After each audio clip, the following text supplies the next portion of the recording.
நான் எதுக்காக ஃபாரினுக்கு படிக்க போறேன்னே தெரியாம ஒருத்தன் வந்து வர்றான். இல்ல எனக்கு சும்மா ஆசை மட்டும் தான் இருக்கு. நான் போய் படிக்கணும் அப்படின்னு சொல்லிட்டு வெட்டியா லோன் எடுத்துட்டு வர்றான். அந்த லோன் வந்து மிகப்பெரிய ரிஸ்க்கா அவனுக்கு இருக்கு.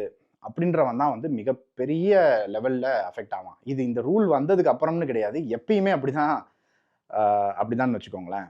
ஸோ மெயினா வந்து நம்ம பார்க்க வேண்டியது என்ன அப்படின்னா, நம்ம வந்துட்டு இருக்கிற ரூட் ரிலேட்டடா சம்மந்தப்பட்ட ப்ரோகிராம் தான் நம்ம படிக்கிறதுக்காக வர்றோமா? இந்த நாடுன்னு இல்ல, எந்த நாட்டுக்கு நம்ம போனாலும் சரியா? இன்னும் நம்ம மொழி தெரியாத வேற நாட்டுக்கு போனா, அந்த மொழியெல்லாம் நமக்கு நல்லா தெரிஞ்சுக்கிட்டு அந்த நாட்டுக்கு போனா தான் வேலை கிடைக்கிறதுக்கு வாய்ப்பு இருக்கு. இல்லாட்டினா அங்கேயும் வேலை கிடைக்காது. அந்த மாதிரி தான் இருக்க போகுது. ஸோ அவ்வளோ ஈஸி கிடையாது. ஒரு வேலை கிடைக்கிறது அப்படின்றது. நம்ம தாய்நாட்ல அங்க நமக்கு வேலை கிடைக்கிறதே வந்து அவ்வளோ சிரமமா இருக்கு. வேற ஒரு நாட்ல மத்த எல்லா நாட்டுக்காரங்களோட நம்ம போட்டி போட்டு வேலை வாங்கணுன்றது அவ்வளோ சாதாரண ஒரு விஷயம் கிடையாது. ஸோ அத வந்து நம்ம ரொம்ப ஒரு இதா எடுத்துக்க வேண்டாம் அப்படின்னு தான் நான் சொல்லுவேன்னு வச்சுக்கோங்க.